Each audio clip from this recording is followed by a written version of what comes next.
2026 is going to be an exciting year because there will be many major changes. Do you know that the CPF contribution will increase in 2026 and that you have to recycle your drinks? If not, you'll lose 10 cents. So watch on as I'll list out the 10 major changes that will happen in Singapore from 2026. So, for a start, the roads might be safer. In case you did not know, the number of speeding-related accidents has increased recently. The number of people killed and injured in traffic accidents hit a 5-year high in 2024, with speeding contributing to 1 in 3 fatal crashes. In addition, the number of speeding violations also reached a 10-year high in 2024, with 192,000 cases. That's like over 500 speeding tickets issued every day. And because of this, Singapore will implement significantly stricter penalties for speeding from 1st January 2026. This includes an increase in demerit points and higher composition fines across all speeding tiers. You can check out the new demerit points and fines in the link I've left in the description. But long story cut short, the demerit points will increase by 2 to 6 points. This means you will have 24 demerit points, which is an automatic suspension of your driving license once you exceed the speed limit by more than 50 km/h. So if you are now worried, I have one sentence for you. You should not even be on the road, you son of a... Yeah, but for most of us, it's actually good because hopefully this will deter Cao Abing from speeding with your BMWs. And this is a rule you likely did not expect. I bet you have forgotten about this. Back in March 2023, a new law was introduced. We as consumers will have to pay a 10-cent deposit for bottled or canned drinks that we purchase. This will be added to the cost of the drinks. We will get back the 10-cent deposit when the empty bottle or can is returned, or in other words, recycled. You can return the empty containers at designated vending machines, whereby there will be over 1,000 of them, or at supermarket chains. The objective is to, save the world lah. Like how I save the world every time I buy things from a supermarket and use my own carrier. By right, this should start from 1st April 2025, but it was pushed back by a year to start from 1st April 2026 instead, so as to allow beverage producers and retailers more time to design and operationalize it. This is understandable since it's a lot of work to implement this. So if they need more time, I don't mind giving them more time. Maybe start from 2079. More details about this is in the description, but honestly speaking, not much details are available yet, except that a non-profit entity that's made up of the largest beverage manufacturers in Singapore will be operating this. While it will start from 1st April 2026, it's only in 1st July 2026 that we'll see all drinks with the deposit mark, as the drinks need to have that mark to be eligible for refunds. So basically, in 2026, other than seeing Nutri-Grade labels, we'll be seeing another labels on our drinks. And if you didn't see one, well, it might be from JB, because yes, 2026 is the year when we finally can take the MRT to JB. Hearing this is akin to hearing that your BBFA friend Tan Ziwei has finally got a girlfriend. The MRT to JB will be ready in December 2026. You see, for 7,294 years, talks about MRT to JB seem like a pipe dream. I mean, this was proposed back in 1990 and revisited in 2010 with a target for it to be ready by 2018. But that did not pan out, and the project stalled after Malaysia's general elections in 2018. After lots of talks, constructions finally started from November 2020 with plans for it to be completed and opened in December 2026. Now, has there been any delays? Fortunately, no. Just last month, the Malaysian Transport Minister said that the Malaysia side was on track and they will be testing the trains. Therefore, it's very likely that many of us will be buying next year's Christmas gift in JB instead. Although I will not be surprised if the exchange rate will be 3:1 or even 2:1. But of course, it might start from early 2027 instead, so don't ping so much hope lah. Although December 2026 is still possible. And speaking of trains, there will be many new MRT stations in Singapore too.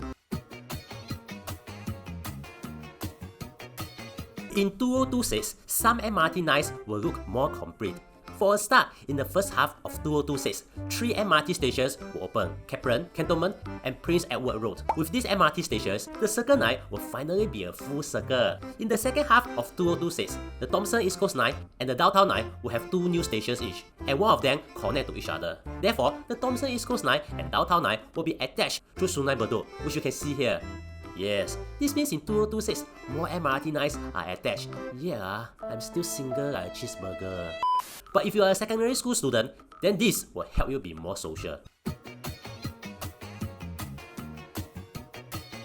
Since 2025, primary school students are not allowed to use their phones in school, even during recess or CCA. Come 2026, this ban will be extended to secondary school students too. This has created quite a hoo-ha, since to many secondary school students, their lives are all about TikTok and Instagram. But with a quarter of students using smartphones for almost 4 hours a day, this might finally help them learn how to say hello in real life, instead of saying 6-7 in TikTok. From 1st January 2026, the minimum salary of any renewal of employment passes will be at $5,600 for all sectors except the financial services sector. For the financial services sector will be $6,200. That was $5,000 and $5,500 in 2025, although new applicants are already using the new minimum salary. In addition, from 1st September 2026, the minimum salary of any renewal of S-Pass holders will increase to $3,300 for all sectors except the financial services sector. For the financial services sector will be $3,800. Basically, engaging foreigners will be more expensive, so hopefully more jobs will be available for Singaporeans and PRs. But engaging some Singaporeans and PRs are also getting a bit more expensive. I know you are crying when you see the title, but don't worry, it likely will not affect you. And if it affects you, you are likely not going to care so much because you earn so much. You see, this only affects people who has a high money salary. What you might not know is that before September 2023, when you earn over $6,000 a month, there will be no CPF contribution for any amount above the $6,000 range. Yes, there's actually a cap to the amount of CPF contributions we make, known as the CPF monthly salary ceiling. So, for example, in 2022, if you earn $10,000 a month, you did not contribute 20% of $10,000 to a CPF account. Instead, you only contributed 20% of $6,000.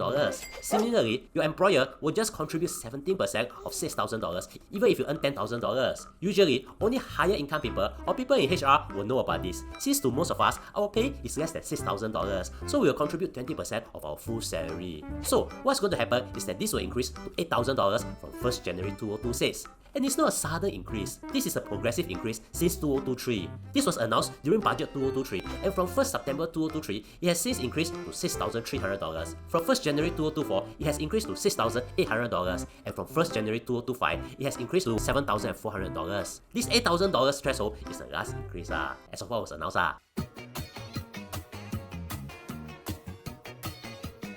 Back in 2024, PM1 announced a shared parental leave, whereby both new father and mother will eventually have 10 weeks of shared leave divided among each other. But it did not start immediately. New parents will only receive 6 weeks of shared parental leave for any kid born after 1st April 2025. However, for any kid born after 1st April 2026, it will be 10 weeks of shared parental leave. So yeah, to all unborn kids watching this, if you want more leave for your parents, come out later.